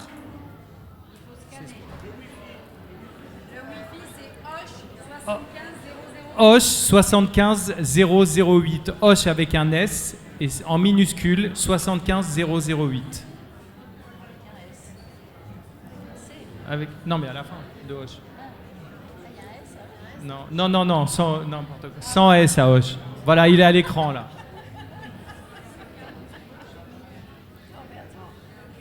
Est-ce que tout le monde est connecté? On Maintenant, remet vous le pouvez QR mettre code. le QR code du quiz. Voilà, c'est mieux, ça augmente là. Allez, on est à 86, 87. Allez. Donc, le premier prix, encore une fois, c'est une merveilleuse Magen David qui vient d'Israël en plus, qui est fabriquée en Israël. Redis-moi, c'est quoi le code? 75008. Hoche 75008. En minuscule. Ouais, oui. Oui, maîtresse. Merci, maîtresse. Alors, je vous explique pour ce chaote. Il va avoir un moment. Écoutez, s'il vous plaît. S'il vous plaît. Vous allez avoir la possibilité sur certaines questions à multi-réponses. Donc, je vous invite à répondre. Si vous pensez qu'il y a plusieurs réponses qui sont positives, voilà. Je le dirai. Quand c'est une question à réponse multiple, je le dirai. Et c'est indiqué, vous le verrez, c'est aussi indiqué à l'écran. Donc, si vous répondez à une question, c'est bien. Si vous répondez à 2 questions, vous doublez vos points. Donc, n'hésitez pas à répondre à plusieurs réponses. Il y a combien de questions? Vous avez 15 questions en tout. On se concentre. C'est toi qui les as faites. Je rappelle qu'il y a le tableau à gagner qui est juste ici. Une Magen David de Eva, qui est juste un petit bijou. J'en ai offert à toutes mes belles-sœurs. Il y en a une qui doit être là. Je ne sais pas si elle est encore là, mais voilà. Est-ce que tout le monde est connecté? Et des t-shirts et des casquettes. On est prêts? Un peu d'ambiance? Ok, Vous on êtes va prêts? commencer. Est-ce que vous êtes prêts? Bon, bien sûr, ça porte sur les accords de paix. Alors, j'y vais. Réponse multiple. Lors des accords de paix de Camp David de 1978-79, les négociations aboutissent à plusieurs réponses. L'abandon égyptien quant à récupérer le Golan et Jérusalem-Est, le projet d'autodétermination des Palestiniens, le retrait des implantations israéliennes du Sinaï, le libre passage via le canal de Suez. Il y a plusieurs réponses. Vous répondez sur vos téléphones en cliquant sur les couleurs. Et il faut répondre vite. Plus vous répondez vite, et plus vous gagnez des points. Alors, les 3 réponses. J'en profite Un peu donc de à chaque silence, fois. s'il vous plaît. Non, silence, parce que sinon je mets des heures de colle, donc ça suffit. Alors, juste quelques précisions après les réponses. Donc effectivement, les négociations de Camp David, et en fait il y avait 2 accords. Il y avait un premier accord cadre, et le premier accord cadre, il portait sur le sort des Palestiniens. Et notamment sur la question de Gaza et de la Cisjordanie, il n'a jamais été appliqué. En fait, les accords de Camp David, c'est seulement le 2e accord cadre, c'est-à-dire la paix entre l'Égypte et Israël. il faut savoir que vraiment, ces négociations ont été très dures, très âpres. Aujourd'hui, on s'imagine Sadat, Begin, tout le monde se tape dans le dos. Non, jusqu'au 10e jour, Carter pensait qu'il n'allait jamais y arriver parce que Sadat était très ferme sur ses idées et Begin était très ferme aussi. Et en réalité, Begin et Sadat ont progressivement, chacun de leur côté, ont été amenés par Carter à se rapprocher pour sceller une négociation. Ces négociations de Camp David, c'est un exemple.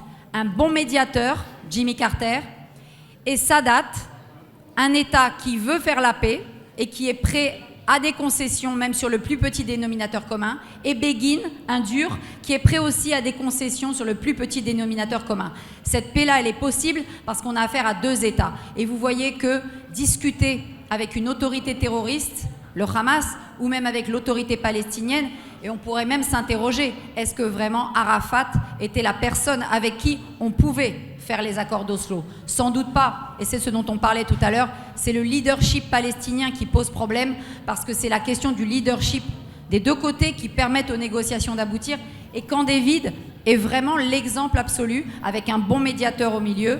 Aujourd'hui, on n'a pas de bon médiateur, et on n'a pas de bon leader, et je serais tentée de dire, hélas, des deux côtés.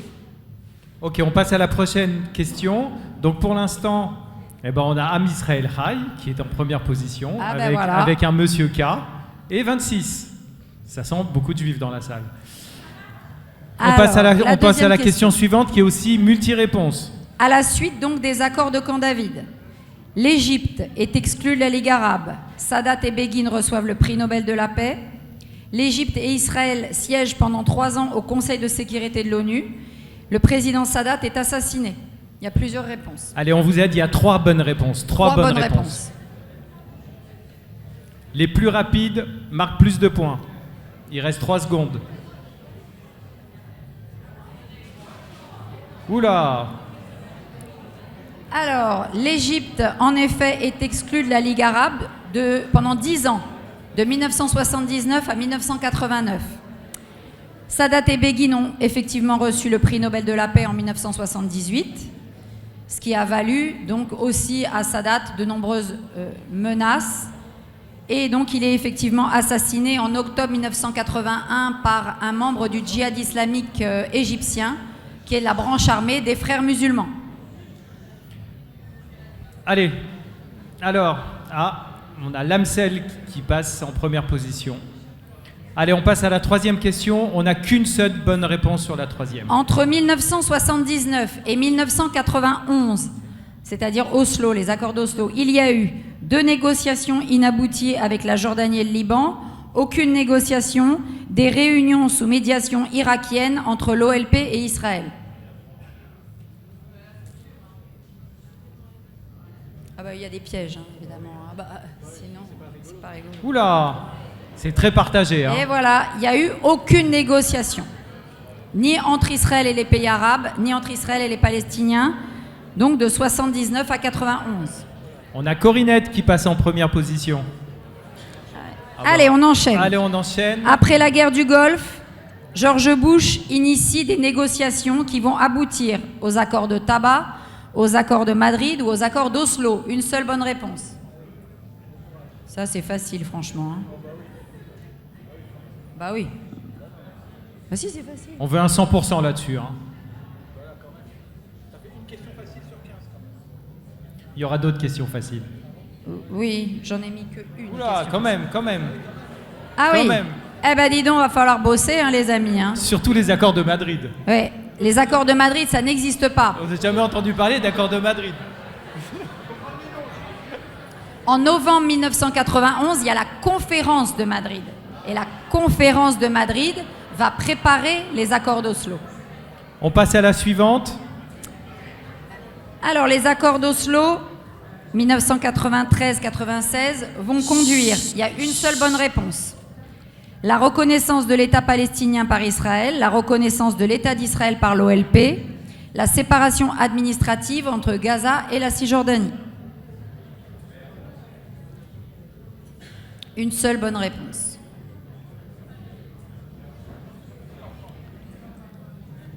Oula. Eh oui. Oula. Pas vraiment, non? Oula. Eh bien, C'est la reconnaissance de l'État d'Israël par l'OLP.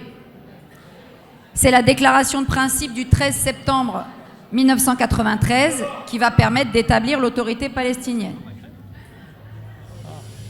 On rappellera d'ailleurs que l'autorité palestinienne a été...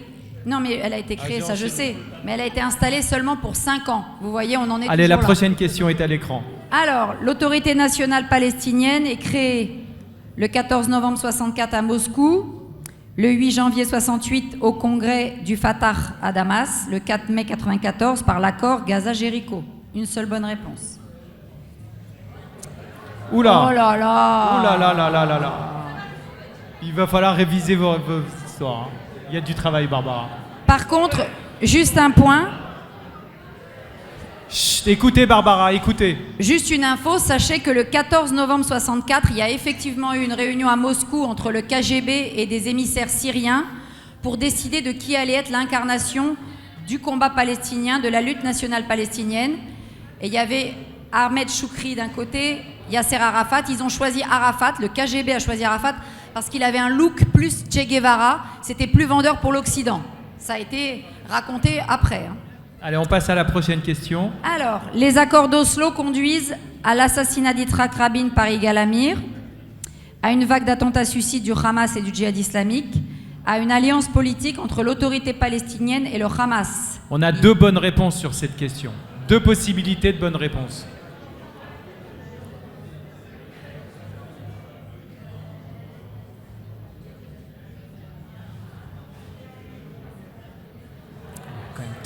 Donc l'assassinat d'Yitzhak Rabin par Yigal Amir, qui est toujours en prison, et la vague d'attentats par le Hamas et le djihad.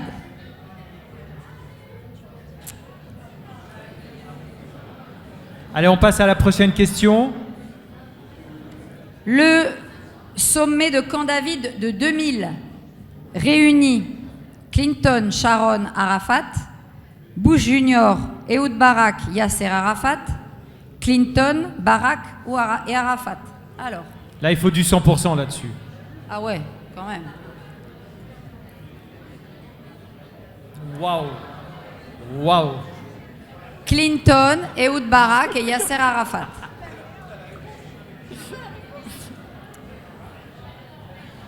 Les négociations donc de Camp David. S'il vous plaît, s'il vous plaît. Les négociations de Camp David, elles échouent pour quelles raisons? Là, vous avez trois réponses à trouver. Arafat refuse la proposition américaine sur l'esplanade des mosquées. Barak refuse le retour de 30 000 réfugiés palestiniens. Arafat refuse une zone intermédiaire temporaire sous contrôle de Tsahal en Cisjordanie. Arafat ne fait aucune contre-proposition aux autres parties prenantes. Il y a 3 réponses. Ça va vite, je pense. Ouais, ça va vite. Je sais, ça va vite. Mais parce qu'il y a 15 questions. La proposition américaine sur l'esplanade des mosquées, c'était autorité palestinienne au-dessus, souveraineté israélienne en dessous. Arafat a refusé. Et Arafat, surtout, n'a jamais fait aucune contre-proposition aux propositions de Barak. Allez, on passe à la suivante. Essayez de vous concentrer. L'échec des négociations de Camp David a pour effet la réélection d'Arafat comme chef de l'autorité palestinienne, le déclenchement de la deuxième intifada par le Fatah, la fin des rencontres bilatérales entre Israël et l'autorité palestinienne. Allez, on a une réponse là-dessus. Une seule bonne réponse.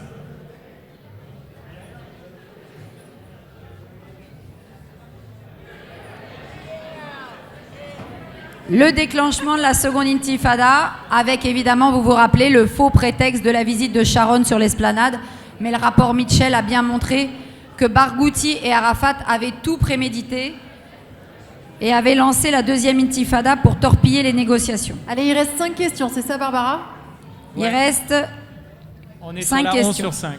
Allez, on a plusieurs réponses multiples là-dessus. Au sommet de Taba en 2001, parce qu'on s'acharne, on essaye d'y arriver, Ehud Barak propose 94% du territoire de Cisjordanie, Jérusalem-Est comme capitale, la souveraineté palestinienne sur l'esplanade des mosquées, le retour de 70 000 réfugiés de 47. 3 bonnes réponses. Parce qu'on en a proposé des choses. Faudrait que je mette plus de temps pour y aller. C'est parce que ça va trop vite, on est désolé.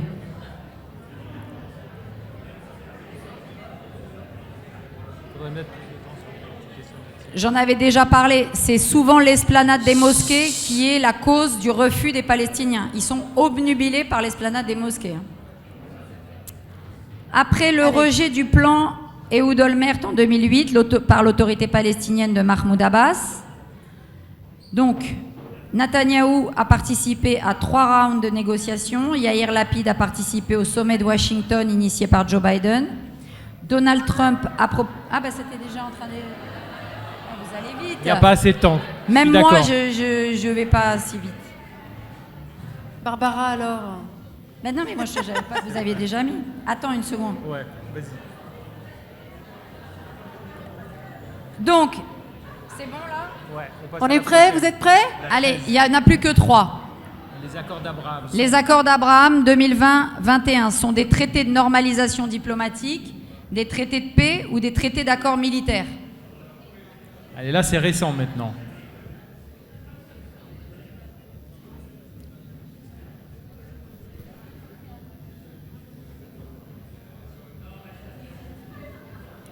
La normalisation diplomatique, oui. C'est pas des traités de paix, hein. On n'est pas en guerre avec les autres pays. Allez, avant-dernière question. Avec On a ces Renaud. accords d'Abraham, Israël normalise ses relations avec quel pays? Les Émirats arabes unis et le Bahreïn, l'Arabie saoudite, le Soudan, le Maroc. On ne dit pas combien de réponses, à eux de trouver. Il y a plusieurs réponses.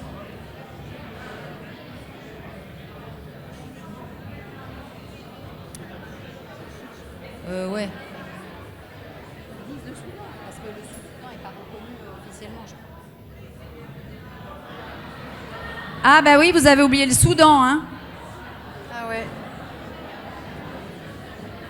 Le Soudan. Vous remarquerez que tous ces pays n'ont pas de frontière commune avec Israël. Ça joue. Dernière question. Dans le cadre de ces accords, il a été décidé qu'aucun plan d'annexion israélien de la Cisjordanie ne peut ou ne pourra être mené dans le futur. Est-ce que c'est vrai ou est-ce que c'est faux? Est-ce qu'Israël s'est bien engagé à ne plus jamais annexer de territoire en Cisjordanie? Allez, c'est la dernière question.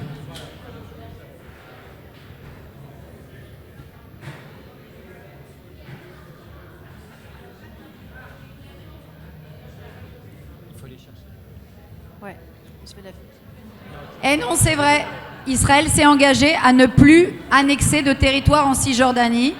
Donc toutes les nouvelles colonies qui vont être faites ne pourraient plus être annexées dans le cadre des accords d'Abraham. Alors, qui a gagné ce quiz? Alors.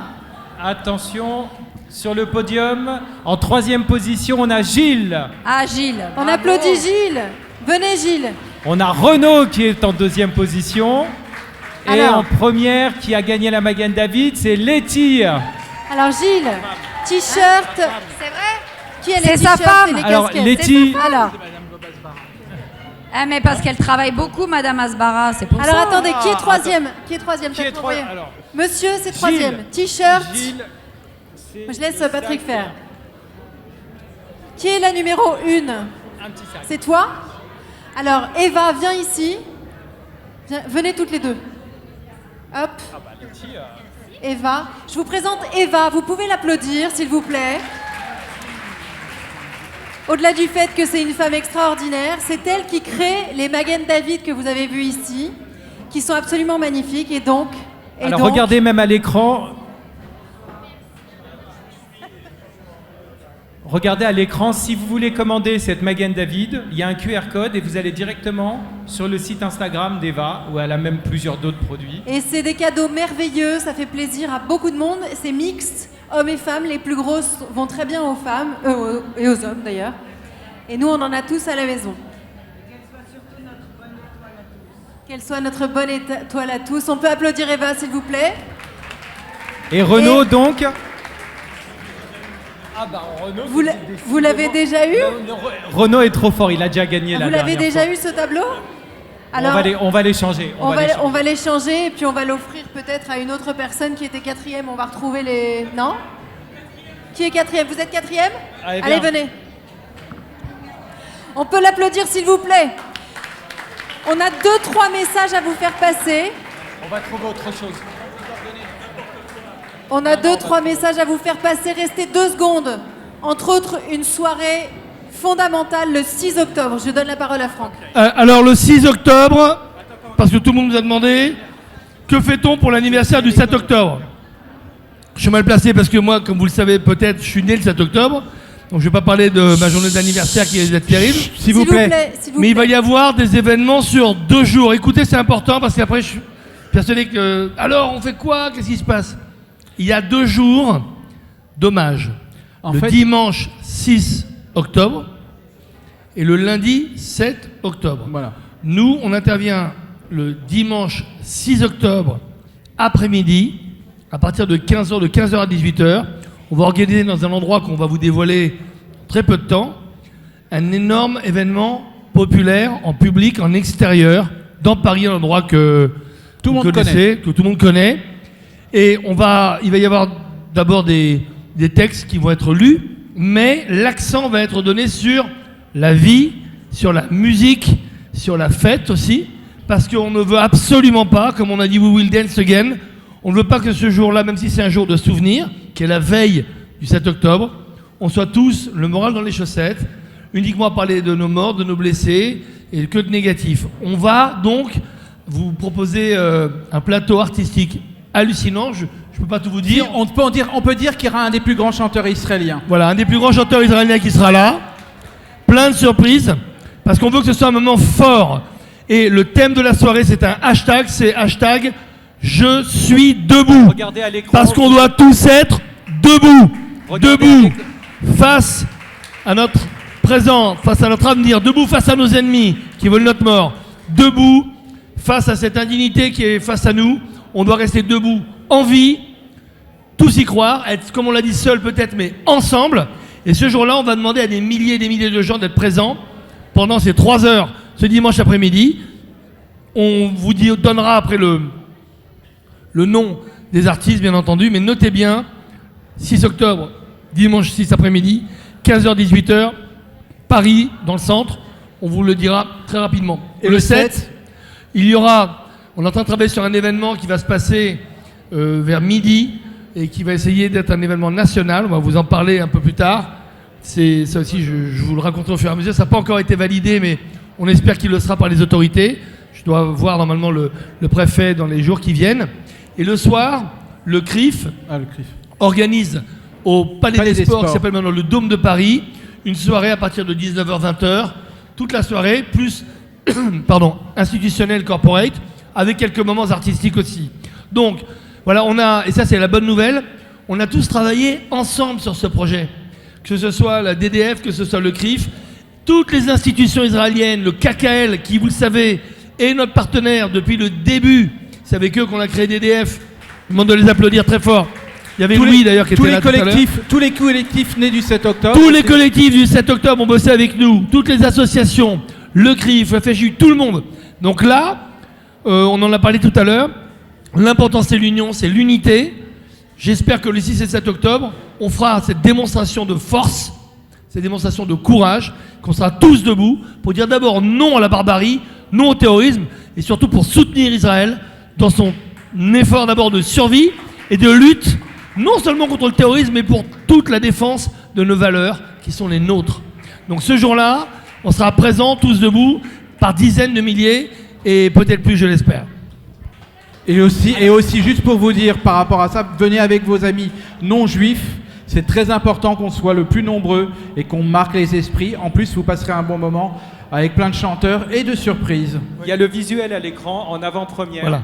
Donc on va commencer à communiquer à la fin de cette semaine dessus, donc personne n'a vu. Juste petit point, il y a une opération aussi prévue dimanche à 16h. On n'a pas encore le lieu. Regardez vos réseaux sociaux qui sera organisé par tous 7 octobre. Donc à 16h dimanche, gardez votre après-midi du dimanche et vous aurez sûrement l'info dans les prochains jours. Et c'est Maud qui est là qui va organiser ça. Et un message à faire passer, que ce soit pour dimanche ou pour tous les événements, pour les soirées DDF ou pour la journée du 6 ou du 7, faites venir avec vous, appelez vos amis non juifs. Il ne faut pas que le 6 et 7 octobre et que ce qui s'est passé il y a un an n'intéresse que les Juifs ou que les Israéliens. C'est un phénomène universel. On a attaqué les valeurs du monde entier. Vous l'avez entendu tout à l'heure avec Loaï Al-Sharif qui vous a dit qu'en tant que musulman arabe d'Abu Dhabi, il se sentait totalement solidaire. Donc, venez avec des amis non juifs, parlez-leur de ces événements. À nos soirées, ou le 6 octobre, ou le 7, il faut vraiment que les gens se disent, enfin, c'est un message citoyen républicain, plutôt qu'un message isardesque juif. Je vous rappelle, tout le monde le dit, combattre la haine des juifs, c'est l'affaire de la République tout entière, et pas que du fait de la communauté juive. Essayons de faire cette démonstration. On compte sur vous. Faites venir des jeunes et si possible des non-juifs. Je vous remercie à toutes et tous. Merci beaucoup. Alors on n'a pas de musique. Alors, on va la faire a cappella. On l'a fait a cappella. Tu l'as fait a cappella. On fait la tikva a cappella. Il y a les paroles à l'écran, mais tout le monde en chœur. On se lève, on a besoin de vous. Alors on y va.